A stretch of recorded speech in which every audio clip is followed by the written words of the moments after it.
Freedom, freedom, freedom over fame. Freedom over cycle stays the same.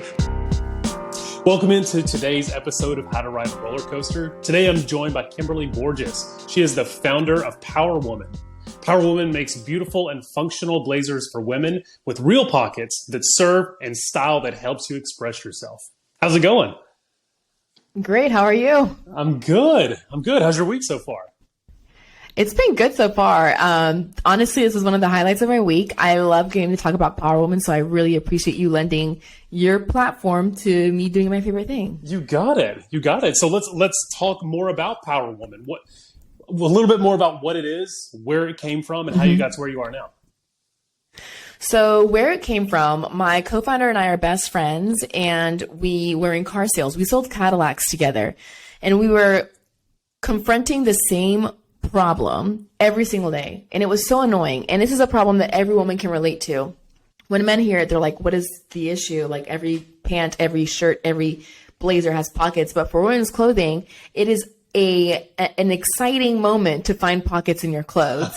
So my co-founder and I, we were in car sales, and we found this problem to be such a burden. We had to constantly get into cars with strangers, for test drives. Sure. And we couldn't carry pepper spray because where do you put the pepper spray? And I'm not about to dangle it in front of our customer because sometimes it can be, offensive. Like, what are you thinking I'm going to do? Do you know what I mean? Right. So we also couldn't carry business cards because we didn't have pockets again. And we couldn't really leave a lasting business impression because how do you call us if I don't have anything to give you after our meeting? Right.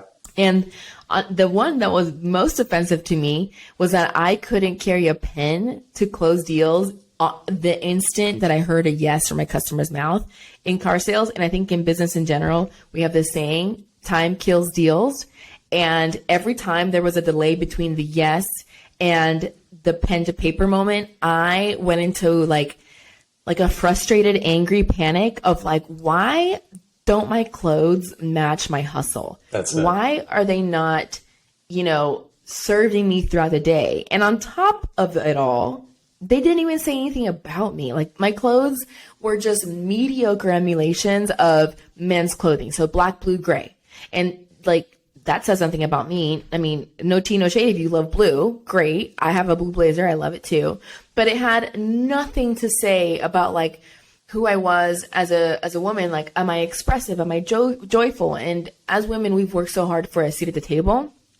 And I felt it was time to bring our true selves to the table and not just kind of parrot what men were doing. Like I can run a meeting in a pink blazer. Why not? For sure. For sure. And what was the other question? Wow. So much to unpack there. So car sales, both of you see the opportunity for it. You find that there's that gap. And just like you said, if you're test driving a car with somebody and they say, yeah, I think this is the Cadillac for me.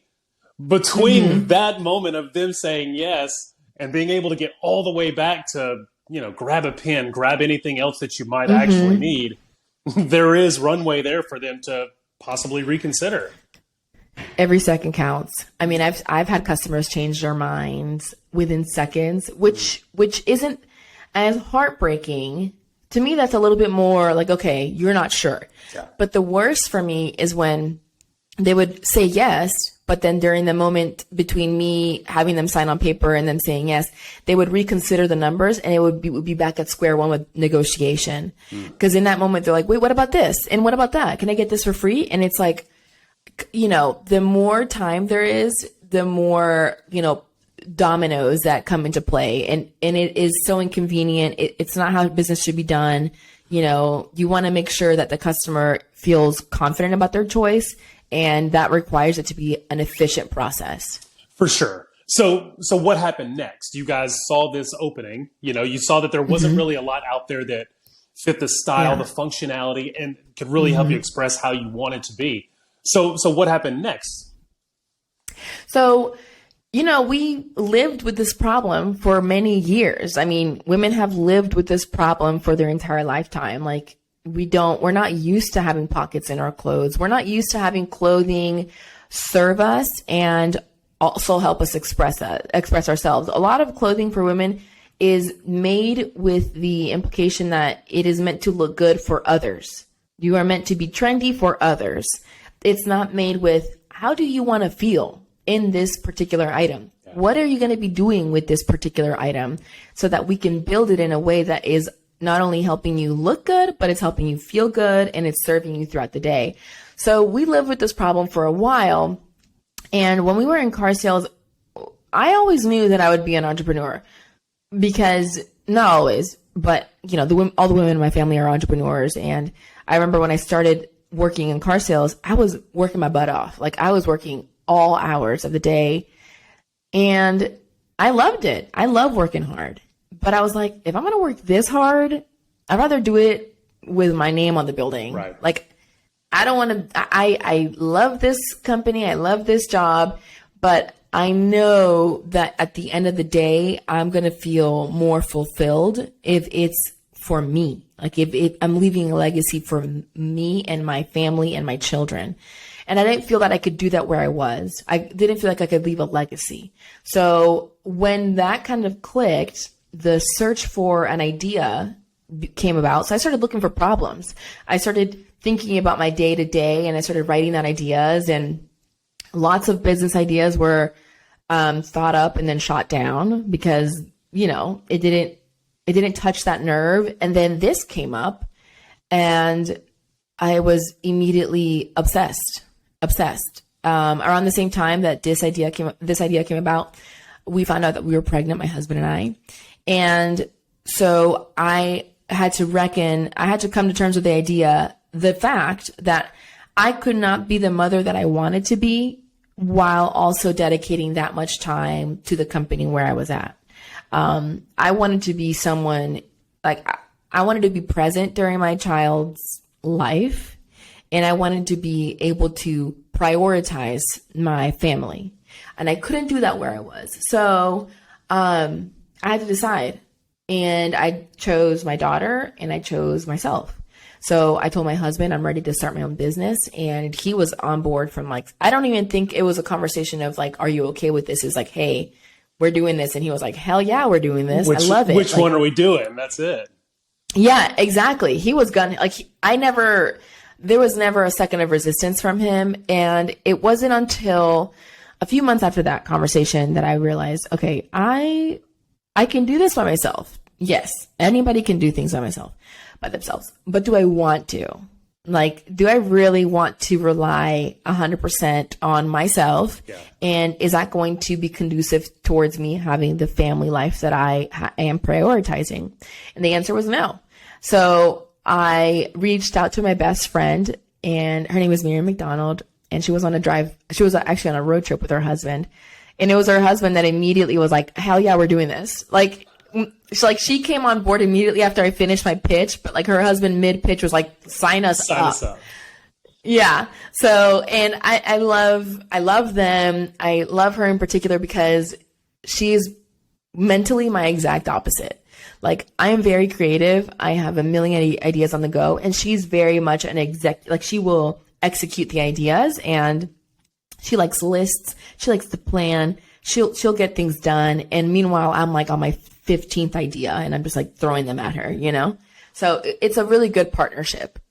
Yeah, that's awesome. So was it hard to not necessarily convince her to jump in with Power Woman, but was it just calling her up while she's on the road trip and saying, hey, we're doing this thing, and like you're shot out of the gate, day one, ready to go? Yeah.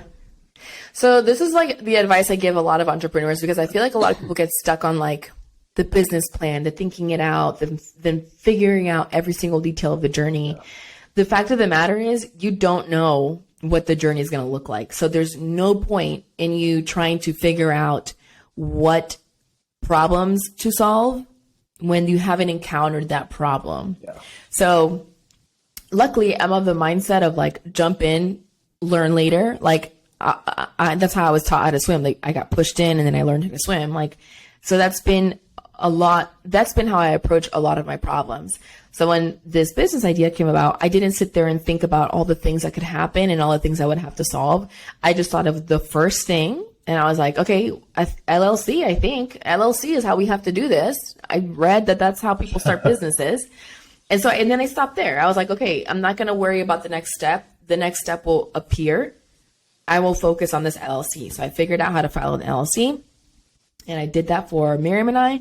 And then the next problem arose, or not even the problem, but the next, step arose. Yeah. Because after a while in entrepreneurship, problems stop becoming problems and they just start becoming learning opportunities. So the next learning opportunity presented itself, and I was like, wait a minute, how do I make these blazers?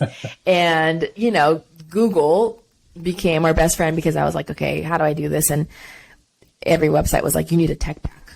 You need a tech pack, and you need a pattern maker, and you need a seamstress, and you need to know how to do this and that. I'm like, I sell cars. I don't know any of this. I just know what I like, and I know what I don't like. Right.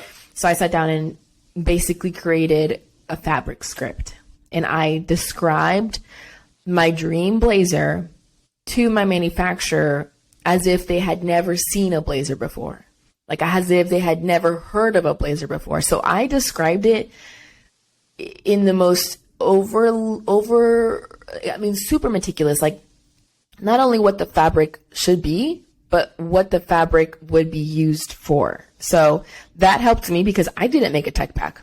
Like I didn't have a pattern maker. And I also decided to scratch, like to start from zero with the size chart, because one of the problems my co-founder and I encountered when we were shopping is we have broader shoulders. We are not size zeros. I'm an 8 to 10, and we wanted blazers that we didn't hulk out of, is what we say, when the lining rips in the back. So yeah. we did our own size chart, because we realized that whenever people manufacture overseas, the clothing is really small. So we just basically said, no, this is what a small looks like, and this is what an extra large looks like, and this is what a 3XL looks like. And our manufacturer, they fought us. They were not happy. They're like, this is so big. And we were like, we're big. Like, I'm sorry, but we're big, and we want to look cute too. So this is what we're going to call an XL from now on. Heck yeah. And so, So what was that process like with the manufacturer? So you go through every single thing of how you want it to look and feel, what the end result would be.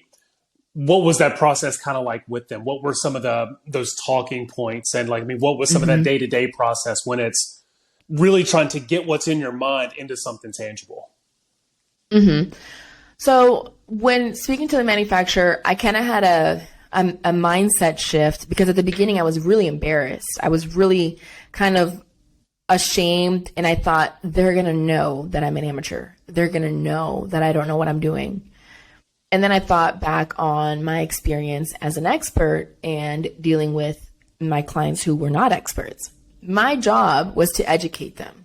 They were the client. I was the provider of a service. And I thought, okay, my manufacturer is a provider of a service. It is, they will educate me as much as they can. It is on me to also educate myself as well, as much as I can. But they are not expecting me to come into this as an expert. I'm going to let go of that thought. I'm going to pretend they don't expect that. And I'm just going to go into it with questions and with confidence. Like, I wish you could see the drawings of the blazers. Stick figures. My husband was the one that was like, you can't send this. So because he went to architecture school, he knew how to draw. So he drew them a little bit better, but it was bad. And I sent that in. I was embarrassed, but I sent that in, and along with the fabric script. And, we many samples later, months later, the blazer was born after many reiterations. But what I noticed that, saved us is we're overly communicative. I talk to my manufacturer every day. Every single day for the past 3 years, I have talked to her. And we text all the time. Whenever I see something that should be changed, I just text her and say, hey, I don't like this. We need a different button. We need a different seam. We need a different lining. And I did so. I kind of let go of my pride and ego of I have to be the smartest person in the room. Yeah. I don't care anymore. I'd rather be the dumbest. Let me ask some questions. That's it. I mean, I always feel like entrepreneurship it kind of reverts you a little bit back to something like school, where you can't go into any of it, because like you were talking about the analogy of baking a cake, there's so many ingredients that you're just not going to be the best person or the smartest person in the room. But the best thing that you can do is stop talking, listen, take in everything that that they're sharing with you. And then I think, like you said, being overly communicative, because that's going to make their job easier, your job easier. You're not going to assume something. They're not going to assume something. The more that you can keep those lines of communication open, the better. Totally. I mean, whenever we were first starting out, they would send me like, how far do you want what do you want the shoulder width to say or to be? And I literally had to be like, how do you measure shoulder width? Like, and I don't care if they laughed while reading that text. I don't care if they were thinking like, who are we dealing with? I simply don't care. I'm giving you money to do something. You're helping me. And so, and like you said, they're the pro. They're the ones that know all the ins and outs of their business or service. You are not. You know about your business, but when it comes to maybe the details of their side, like you said, I mean, that's kind of how it should be. And you nailed it. 100%. I feel like entrepreneurs, a lot of times we feel like we should know what it is. And then that lizard brain kind of kicks in and I start to feel a little bit nervous. I feel like I'm an amateur. I shouldn't really be here. I don't belong here. But you have to push through that. And I think, like you said, if you can change that mindset to, I'm here to learn. They're going to teach me. I'm paying them. We're in business together. I don't have to know everything, and they're not going to think I'm stupid. And if they do, it doesn't matter. Let's keep moving. You know, I think so many people just get hung up on, I don't want to ask that question because I'll feel foolish, you know? And what people don't realize is, if you are not the smartest person in the room, you stand to gain the most knowledge. And that is the biggest wealth. That's the greatest thing you could take away from every interaction. Like if I walk into a room and I'm the smartest person, I'm out of there. Wrong room. Like I can't learn anything here. This is a waste of my time. So, you know, I had to learn how to accept that because I was in sales. I was a confident, almost cocky type personality. And I had to learn to humble myself and be like, not only do you not know anything about this, but you're going to have to ask questions and you're going to have to let it be known that you don't know anything. You're going to have to be upfront about that. And that was like a gut punch of being like, oh my God, I'm used to having the answers, and to approach people and be like, I don't know. How do you do that? And having to accept their gaze of like, you know, what do you mean you don't know? And then just kind of swallow that and be like, okay, get to the good part. Give me the info. Give me the intel. Right.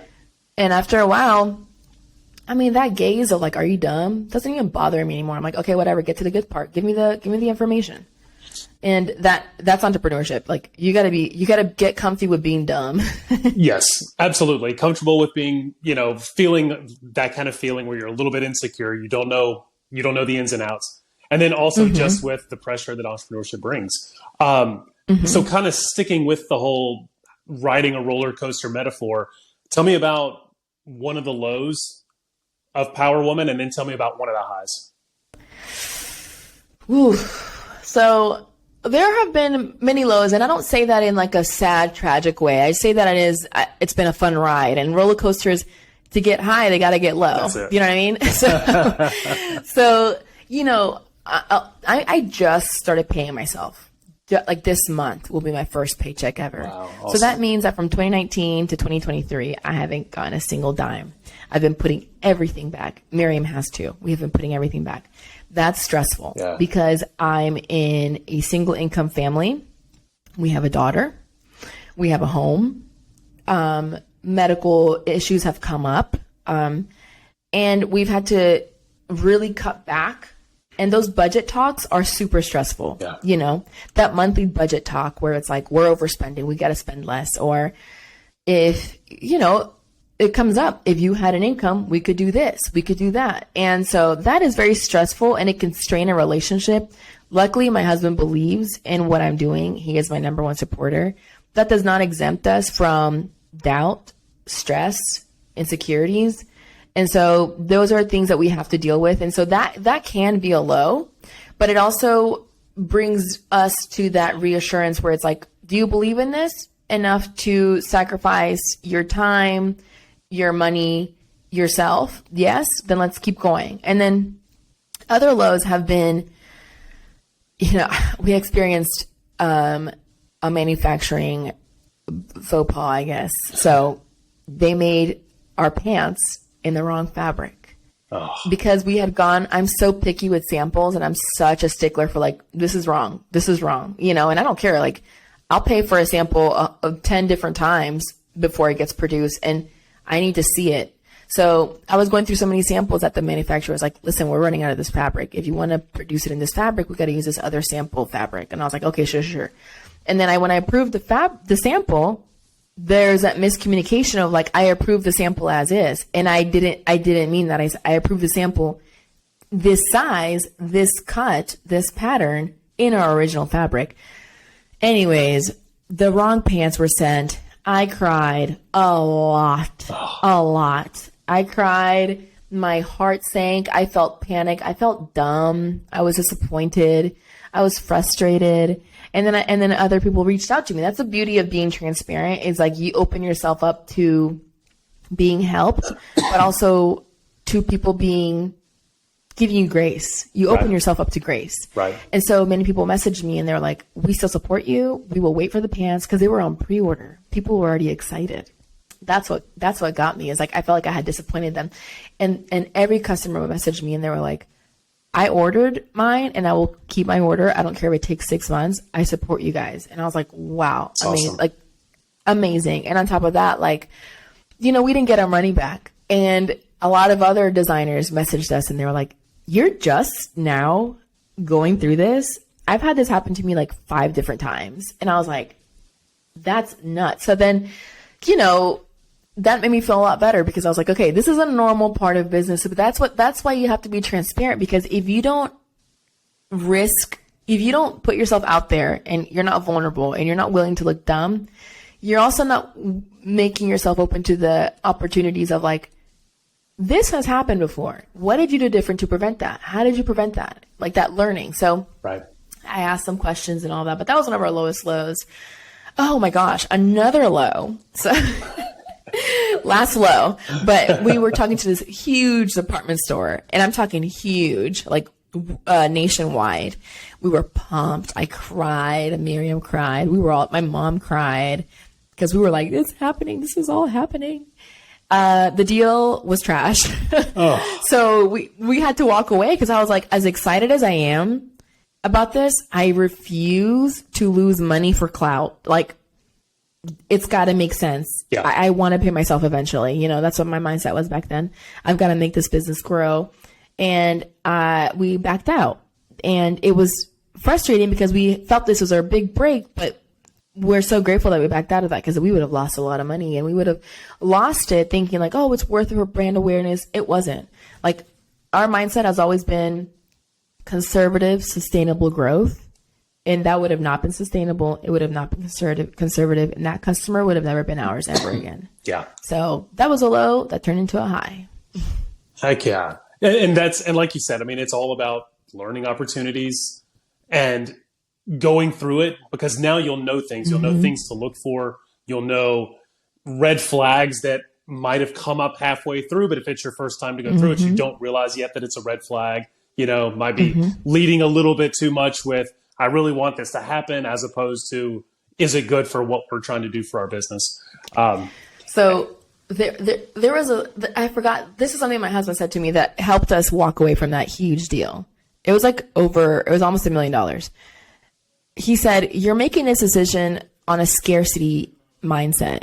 And that blew my mind. I was like, you're absolutely right. The only reason I was inclined to say yes to this deal was because it felt like my big break. Yeah. It felt like nothing else would come around. I felt like I've been waiting for this, and this was it. Yeah.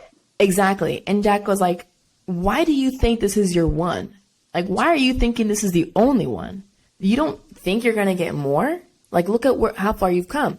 And that advice. Mindset shift, that mindset shift opened me up to looking at our brand and our business with like value.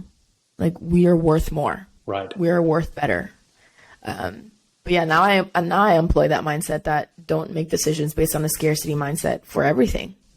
Yeah. And that's a great one, you know, because I feel like everybody, especially when you're clawing and scratching, trying to get that big deal, whatever it is, you know, the monetary payment or the partnership that's going to just put you over for the next year and really jumpstart that year. You're exactly right. And he was exactly right. And that's a great way to look at it of don't get freaked out because it's, having a scarcity mindset that just because one comes and there's not anybody behind them doesn't mean that there's not one around the block headed your way.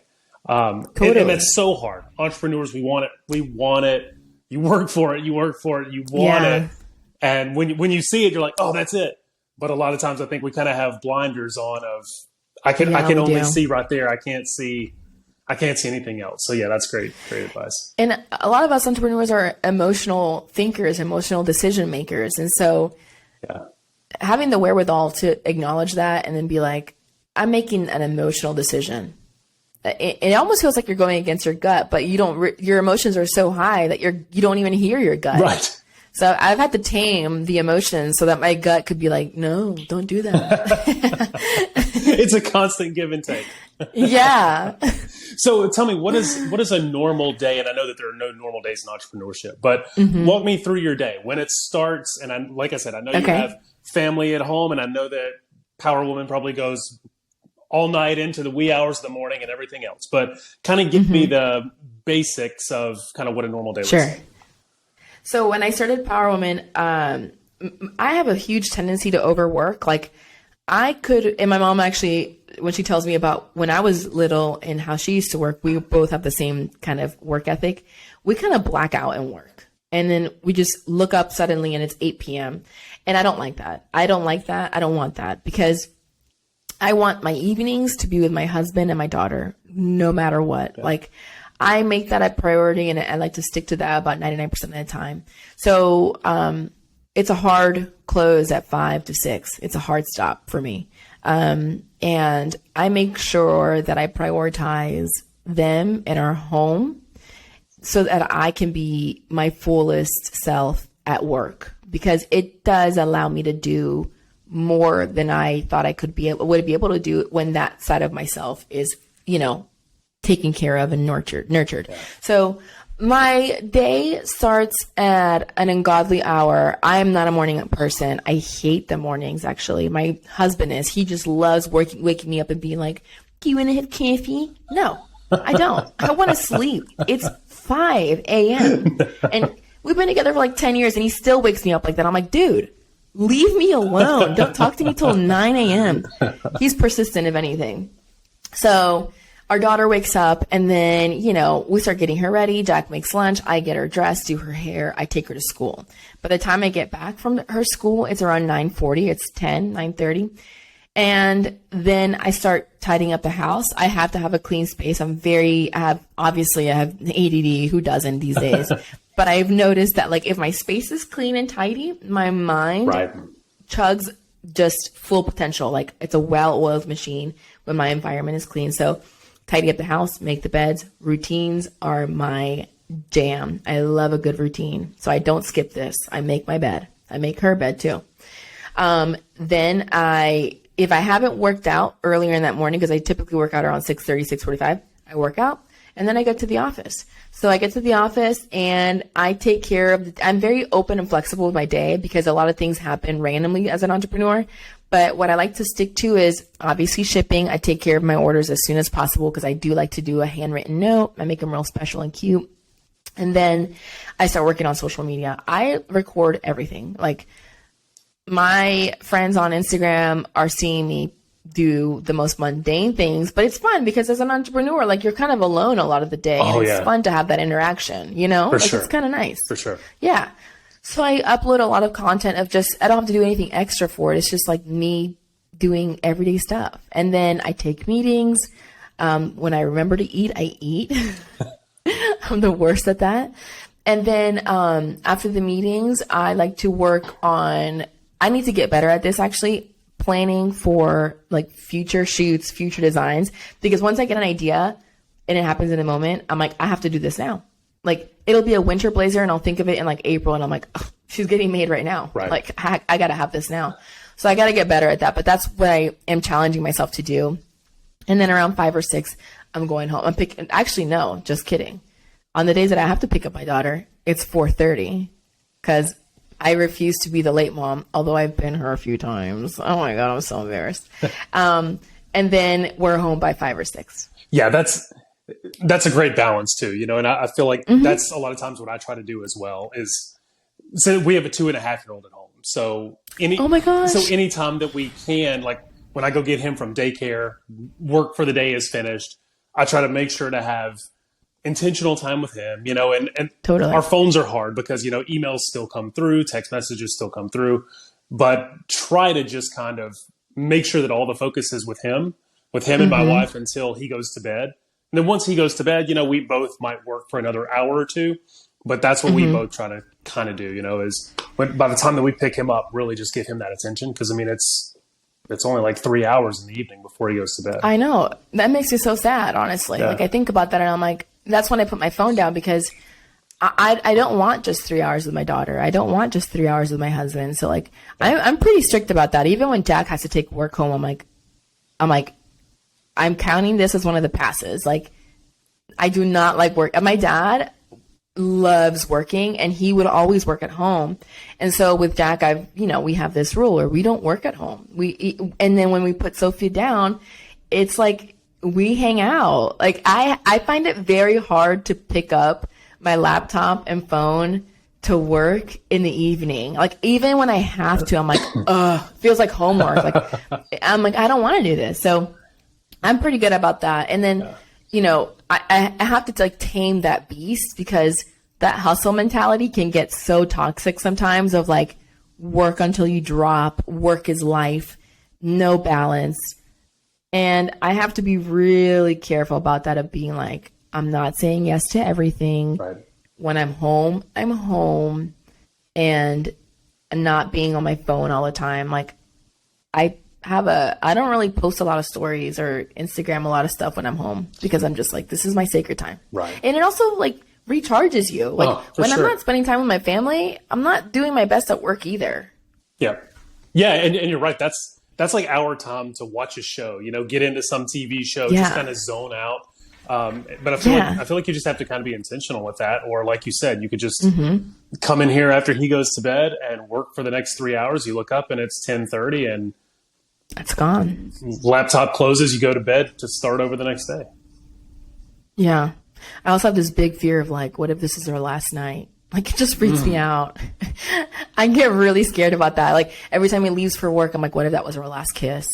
And then I have to run out to the car. It's like some OCD. Like I have to run out and be like, one last kiss, Cause I'm like, what if this is our last time? And I didn't kiss you goodbye, or I didn't spend the night with you, and we didn't laugh or do goofy things, like what if we didn't have that moment? Right. So every day is my last day.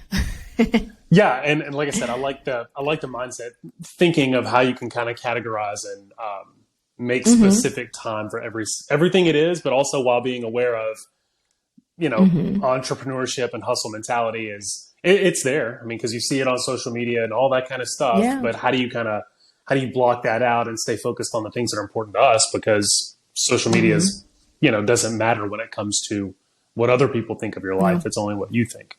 But you know what I've noticed? People respect those boundaries. Yeah. When we have this assumption that we have to be available at all times. We really don't. Like when you set that boundary and you make it clear, people respect that. And then they're like, okay, they back off. Yep. And you don't lose opportunities, but also think about the opportunities that you do lose, right? Say someone is mad at you for not being available at all hours of the day. What have you gotten yourself into? Right. What toxic partnership have you gotten yourself into to where someone doesn't respect your family? At 7:30 in the evening, right. Exactly. What is that? So I always say good riddance, because that's why we are so conservative with our growth. I want something that matches where I am in life. And I have a 3-year-old daughter. A company with 50 employees isn't where I'm at right now. I want it to match my life and grow with me, not outgrow me. Sure. Because I want to be a part of it forever. I want to be a part of it forever. So I don't want it to outgrow me. And that means I have to be super intentional with the time, the resources, the people that I involve in it. Love that. And so what's next for Power Woman? So Power Woman is growing in a very exciting way. It's a pace that it's really exciting. It's really like, it's surprising me because I don't have low expectations. I just have no expectations. I'm open to whatever the universe brings. So when I work on Power Woman and, we've been on really exciting podcasts. We are expanding our blazer line. We are expanding production bigger than I thought we would. So, now we're doing like 5 times more production than we ever did. Wow. I'm paying myself and we have a CFO now. Like there are so many things that are happening that are so exciting and a testimony to our diligence, like our hard work and the validity of Power Woman is a real thing and people are responding to it. I'm pitching tomorrow. Heck thanks to you. You got it. So that's super exciting. We're making so many new connections. We are tiptoeing overseas. We are tiptoeing into Europe. Wow. And that's really exciting. That's something that we've had on our list of goals for a while. And we finally feel that we are at a point financially and brand wise to where that would be a good market for us. So we're excited. This is where Power Woman's at, and she feels strong. She feels, joyful. And right now we have such a good following, like loyal customers that come back time and time again, and they're our friends now. So it feels really good to have such a strong brand that people are responding to it emotionally. So cool. And I was checking out the website, getting ready for our interview today. And I saw that you guys have different artists that do a lot of the designs for the inside. Can you tell me more about who those people are, how you find them, all of that? So Power Woman is through and through. Like, we love women, man. Like, I will be your number one hype woman. I love seeing women just kind of just flourish and be their true selves in all environments. So with Power Woman, everything about the blazer is meant to not only highlight you, but celebrate other women as well. So the blazer itself commands attention when you walk into a room. It helps people see you. I don't make the blazers loud to where, who is the woman wearing it. No, I make them so that I attract your attention, and now you're paying attention to the woman. You're listening to her speak.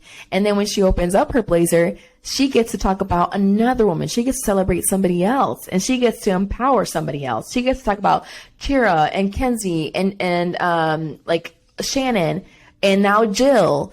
These are all of the artists that we've worked with, and she gets to tell her story, and now somebody else knows about this artist. So that's a big thing for us. Super cool. We are so proud of that. I love opening up our blazers and being like, Kenzie's painted this, and Kenzie's from Dallas, and this is her website, and you should follow her. You should buy her paintings, So it's an awesome opportunity, and we're grateful to have it. It's one of my favorite parts of the blazers. The only thing that's equally as favorite to me or equally as cool to me are the awesome pockets. I love those pockets. Heck yeah. So before we finish now, the floor is yours. Tell people how they can keep up with you, social media channels, all of that good stuff. So you can follow us on Instagram at PWR _WMN.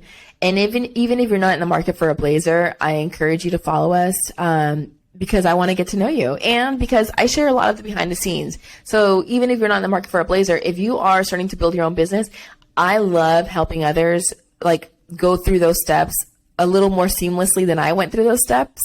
I don't believe in withholding information. Something that I've noticed in our industry, in the fashion industry, people are very secretive and people do not like helping, sharing that information, sharing resources. I don't understand why, because we're creating something that's coming out of our brain. So, the end goal is for every single item of clothing that women wear to have pockets. So if other brands start putting pockets in our blazers, cool. You still aren't going to make exactly what I'm making because it's up here in my brain. So I'm not worried about it. So if you are looking for to share information, entrepreneur to entrepreneur, follow us. Awesome. If you want to know what the day-to-day is, because you're about to start your business, follow us. If you want a cool new blazer, follow us. Okay. And then you can also shop on our website at www.pwrwmn.shop. That's Power Woman with no vowels .shop. Awesome. And I'll make sure to link all of that in the description. Make sure everybody can follow you. Tag all of your different social channels, your website, all that good stuff. But this has been fantastic. And I just love watching what you're doing. Thank you so much, David. I'm so grateful for this opportunity. I, love getting to talk about Power Woman, and anybody that lends their platform, I mean, you're going to have to kick me off probably, because I'll scream from the rooftops. Every woman deserves to be a Power Woman. Heck yeah. I love that. Well, thank you so much. This has been fantastic. Freedom. Freedom over fame. Freedom over cycle stays the same.